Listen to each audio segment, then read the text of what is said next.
Hey Tim, good to see you again. Good to see you. Yeah, how was your Christmas celebration? We are approaching the end of the year, so we are just trying to get together and record again an episode again before the year ends. So how was your celebration? It was pretty good. I went to Biloxi to see my brother-in-law, sister-in-law, and then in Jacksonville, we also had like a Christmas Eve celebration, and then I spent Christmas with my sister, brother-in-law, and her two kids. Nice, good. That's a lot of people. Yeah, I saw a photo somebody posted. I can't remember who, but it was a pretty big group of you all wearing the same pajamas or something, like Christmas sweater or something.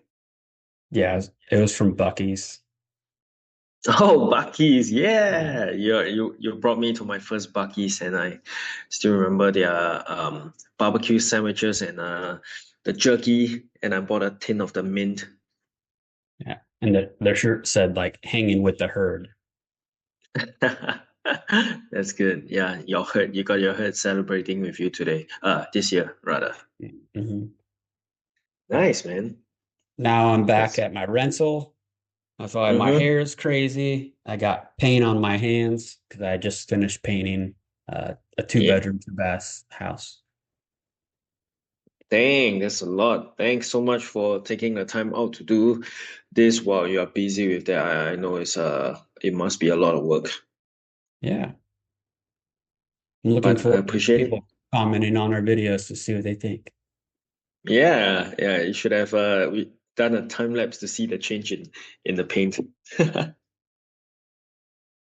Well, now that you're done painting, talking, having a conversation together is much better than watching paint dry. Yep. That's good. Well, since we are approaching the end of the year, and time has really flown by, and the whole entire year is upon us. The new year is upon us, rather. Shall we talk about the topic that we discussed? Um, how do we know if someone really care about something or Yeah. someone or whatever Yeah. that just cares, you know? Yeah. It's really tough to tell if someone genuinely cares. I think it really depends on the person receiving it. And so there's a book about love languages. I really like Mhm. it. I recommend it.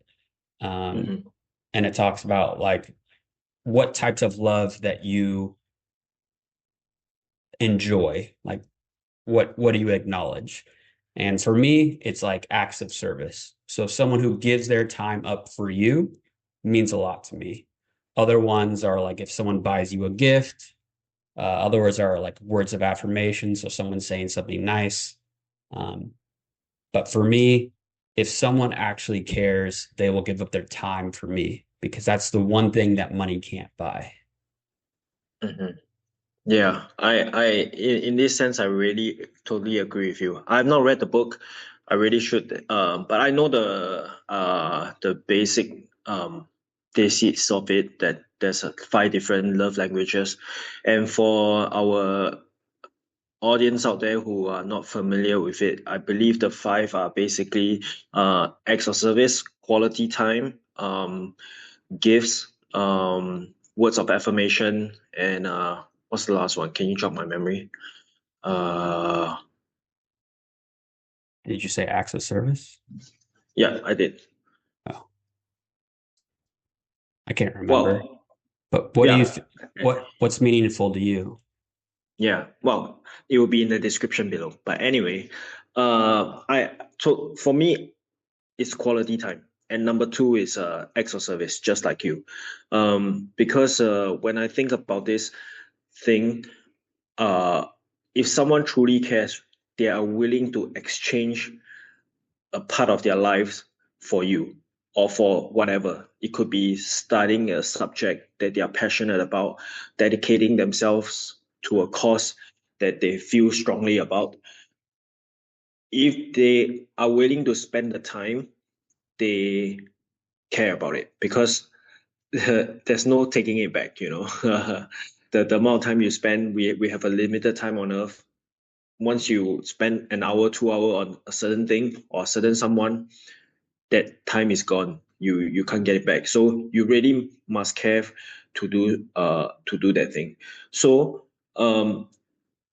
someone, of course, people may argue like I can pretend, like let's say if I have for any nefarious reasons, I want to pretend that I care about this to get in somebody's good books, or like I pretend to care so that I can get the votes and run for office. Eventually, I think time will tell because to dedicate yourself to something, you need to really just constantly spend that time, like for example to your loved ones, to your spouse. You need to be constantly spending the time. So you can do this for, maybe if you do not really care, you can do it maybe like 1 month, 2 months, a year, even whatever. But eventually someone will everyone will crack if they do not truly care about it. I mean, it can take 10 years. One day, 10 years, you'll be like, you know what? These 10 years of my life, I have maybe 40, 50, 30 more years left. I'm not going to spend another 10 years doing that I don't care about. So I think that is a very good litmus test for um, whether someone cares about something.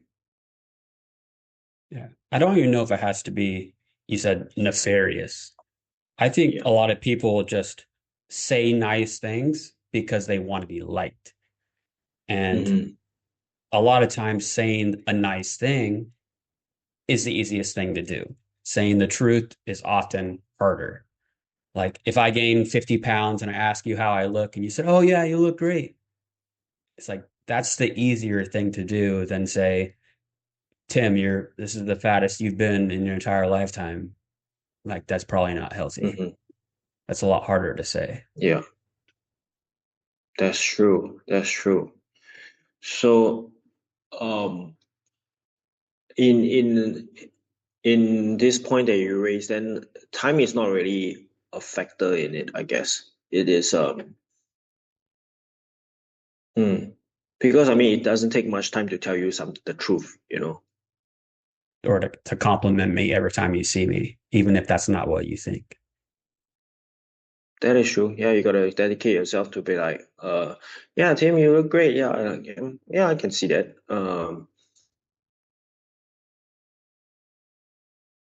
I think there's a deeper nuance to that now that you mentioned this point. I'm gonna have to think about this. Or the audience can let us know what they think as well. Because if something really truly doesn't matter to me, like for example, if uh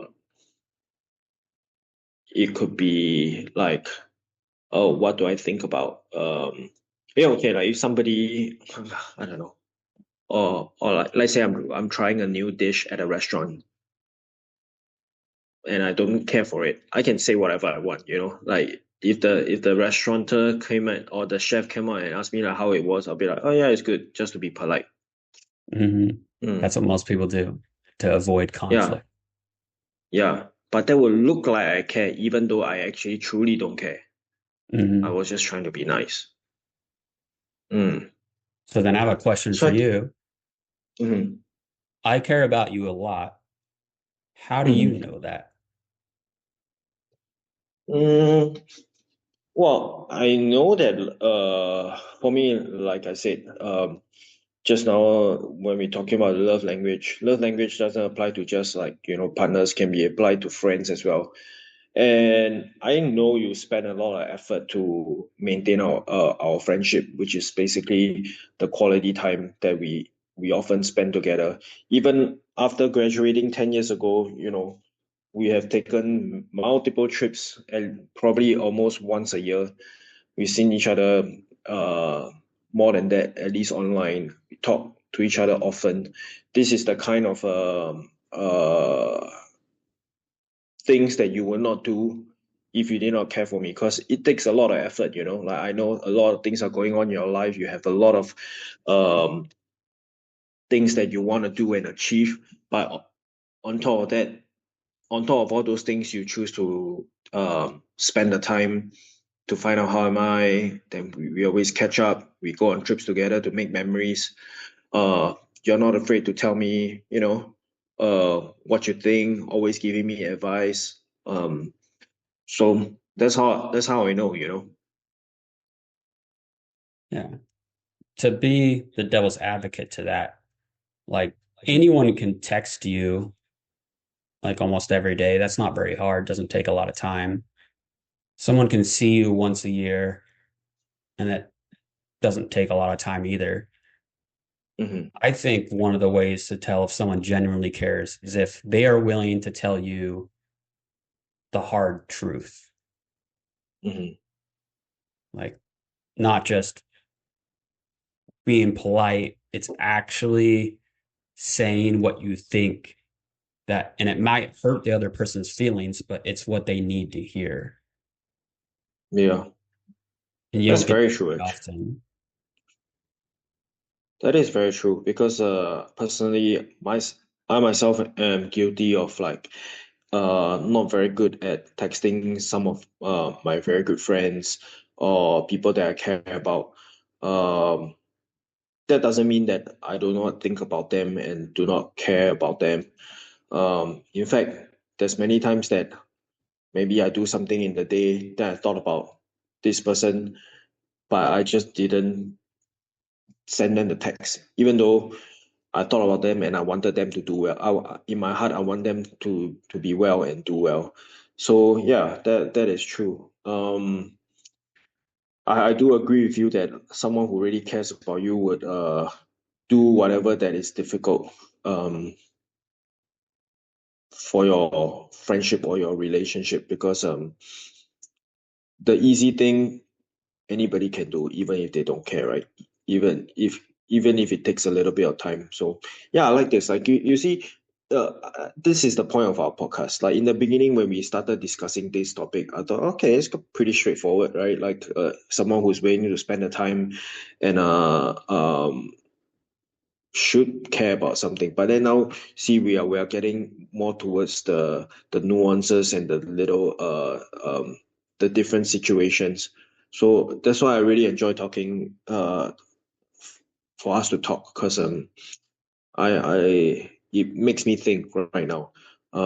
So we have established that okay, time is a good factor to gauge if someone really cares about something because they have to exchange their life for that. But in terms of relationships to somebody, that could be more applicable for, I guess, inanimate inanimate things like if someone wants to study and be an expert in a certain uh, subject, for instance, or dedicate themselves to a craft. Yeah, okay, they care about that. Um, but in terms of relationships, it could be more uh, difficult because I mean it could be more complicated than that because on top of spending time, because some acts of service like texting someone or showing sorry some things like texting, oh, that could be words of affirmation, but anyway, certain actions doesn't take much time or could take some time but doesn't necessarily mean you care about somebody. So being able to do the difficult thing would show that. Yeah. I think one thing that we can both agree upon is that it doesn't take any genuine feelings to buy someone something. Like if you were to buy your wife or girlfriend flowers, that doesn't mean you love her. If you buy her a car, that doesn't mean you love her. That that is a lot easier than actually like dedicating time to someone or saying the hard truth that they might not want to hear. Yeah, I really agree with you on that because um to me, well, okay, I think maybe I have to be less mm, strict on my thinking in this case. Like before this, I really agree with you like that. That someone buying you something doesn't mean they care about you because anybody can buy you anything. But now that we started talking and then it got me thinking, I think we have to put it on a relative, because on a relative scale. Well, one of the ideas that I have about life is okay, all of us, right? We have the same amount of time on Earth. I mean, sorry, rather, all of us have a certain amount of time on Earth. Be it whatever background you are, and where you're from. Somebody could have very little, like unfortunately because of illness or accidents or whatever, or somebody could have more. But then it doesn't differentiate between your social economic status and background. So then how do before money was invented, how do humans live together with other among each other with other people in a society? We would make things, right, and then we will trade. Like, okay, I'm good at making a bow and arrow, and but I'm terrible at hunting. So but I need to eat and I need to have some meat. So what I do is I would if you give me some of your meat, I'll give you a bow and arrow so that you can go hunting. And then eventually, we develop like an economic system, right? But to develop an economic system, uh, how do we need a system of exchange like a currency. This is my thinking because previously, I spend my time making the bow, and then you spend your time using it to hunt, and then eventually we both get something that we want. But now we are not like this, right? So what do we do?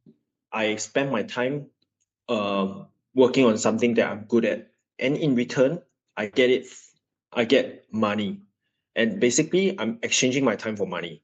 Then using this money, I use it to buy something to pay for something that somebody else has exchanged their time for. So because I cannot give you time and you cannot give me time directly, which is why I love the movie In Time, one of my favorite movies. That idea. Where they just exchange time directly. We need money. So in this case, right, uh, because of how economy and society work now back to my point, this can be relative. Like for example, if I'm a low wage earner and it takes me one day to be able to earn enough money to buy one flower, and I know that my wife or my girlfriend loves flowers and that will make her happy. I mean, okay, disregarding the fact that you can literally pluck a flower in the forest or something, disregarding that, but it shows that I care a lot more about her to be able to exchange one day of my life for one flower to make her happy versus like a billionaire that make that in maybe a microsecond, you know. So I think we have to be relative about that. Yeah. Probably not to be so strict. And then I thought of an example, like say someone dedicates their time or does an acts of service for you. It doesn't necessarily mean that they care about you. In my example, I interview high school students for a college, and part of Mhm. my interview goes into their application. And I Mhm. ask students, why do you volunteer? Some of them say, like, oh, I enjoy helping people. Some of them are like, oh, it helps my application. Mhm. So they are volunteering, they are helping people, but they're only Mhm. doing it for a selfish reason. They don't, that's not necessarily a way to identify if someone cares about you. Mhm. So I think then the question now is not do they care, but what do they care about? Because then now we are driving down to the motivations, somebody's motivation. So like this second group of people, they do care, but they care about their college application. Um, so now we're expanding the question on like, okay, how do we tell if somebody cares? But then on after that, we need to know their intention, like what do they actually care about?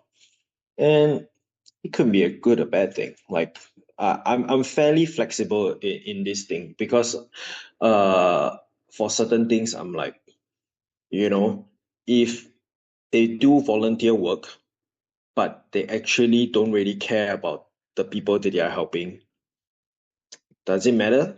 Because people still get helped, you know.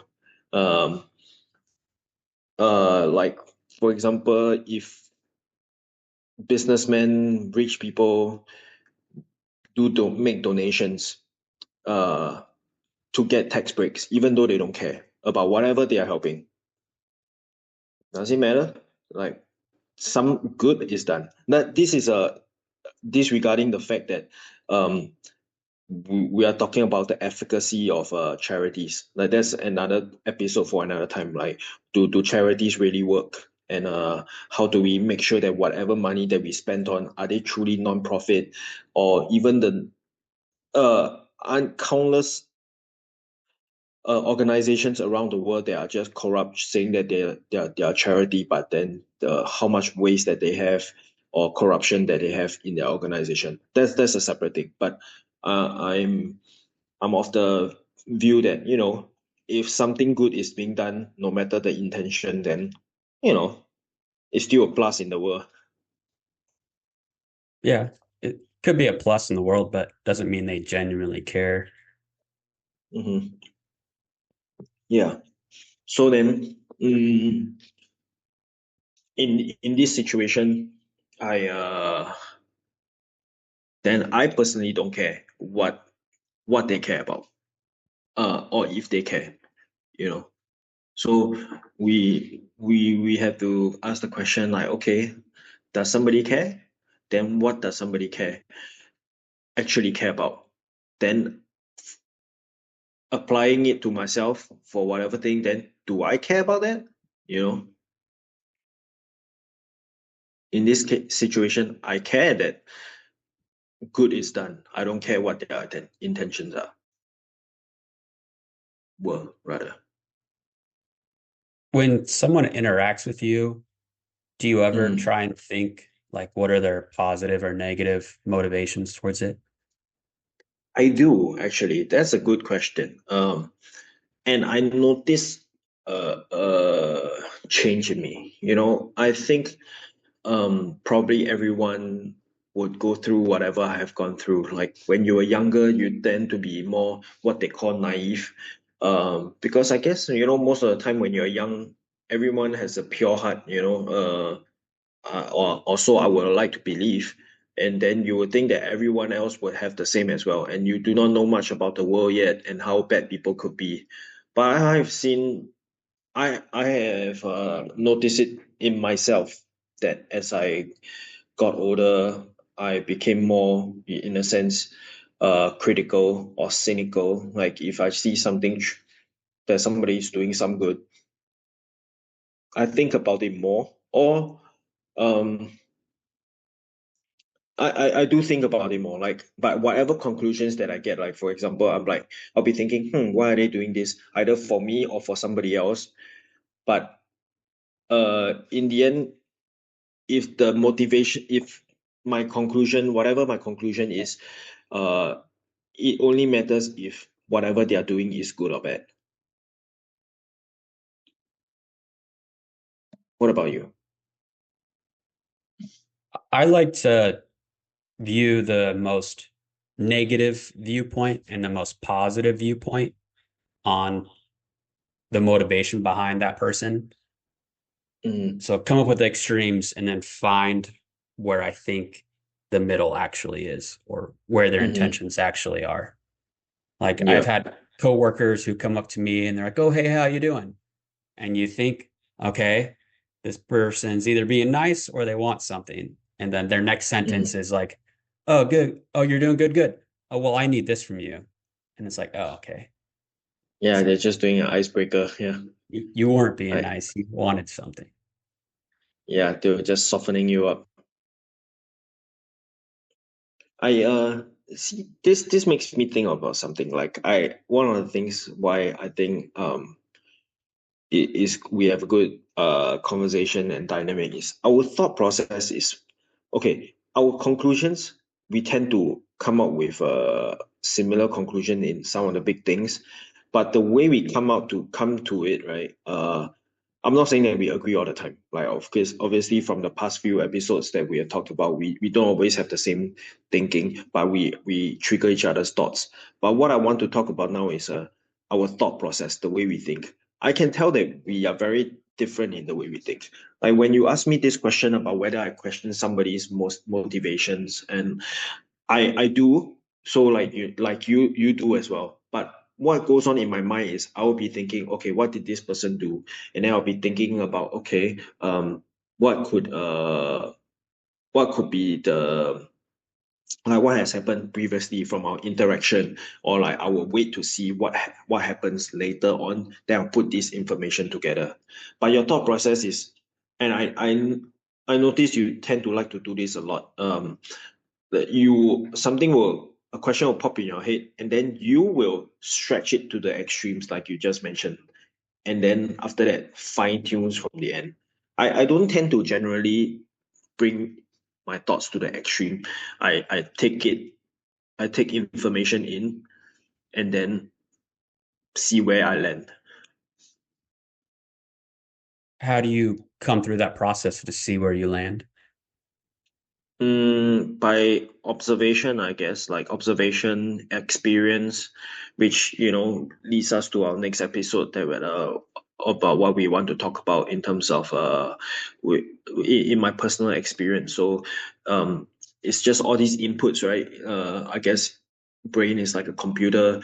I see what the person do, what their reactions are, what's my past experience with them, what's my and then as our interaction goes along, it just keeps adding into the computation. uh but while this is happening, I don't generally think, I'm not saying that I'm never, I don't it's hard to say an absolute, but uh, I don't generally think in the back of my mind what are the extremes. Another thing that I do is I also never come to a definitive conclusion because you can always be Mm-hmm. wrong. I think nothing is 100% except for there is no 100%. And so Mm-hmm. I never come to a conclusion.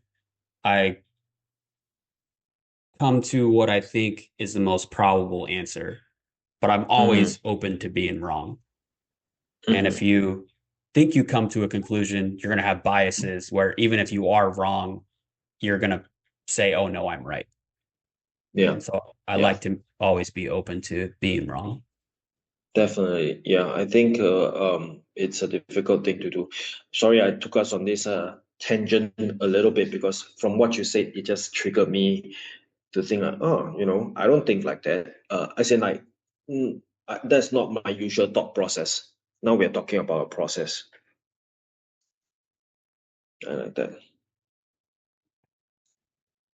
So I think we should wrap it up. Um, Mm-hmm. my concluding thoughts are it's really hard to tell whether someone is genuine. They can Mm-hmm. dedicate their time, money, words, but it doesn't always mean that they genuinely care. I still Mm-hmm. haven't come to a conclusion to figure out if someone genuinely cares, but I'm leaning Mm-hmm. towards like if someone can do the hard thing, whether it's saying the hard thing that might hurt your feelings or when you're in hard times, actually come there to help. I Mm-hmm. think that really shows that someone cares. Yeah. Yeah. Yeah, am I concluding one is I used to think it's an exchange of time, because time is personally for me, time is very important and I wouldn't spend it on things that I wouldn't don't care. But from our conversation we have discovered that, it is more nuanced than that. So I'm glad it made me think more deeply, and I will apply it in my own life based on the different situations. And so I'm better for it now. Like see every different situation now from what we talk about. It could be if it relates to a person, it's different to when it relates to a object or subject. Um so I'm gonna use that for myself and eventually use my own um, experience or intuition to decide if someone is really cares about something in that particular situation. That's good because our next episode, I want to prove you wrong that experience doesn't help you. That's our segue for the next time, right? Yeah. I All had right. it I was thinking about that. All right. Talk to you another time. All right. Good Love talk. you. Love you. Bye. Bye.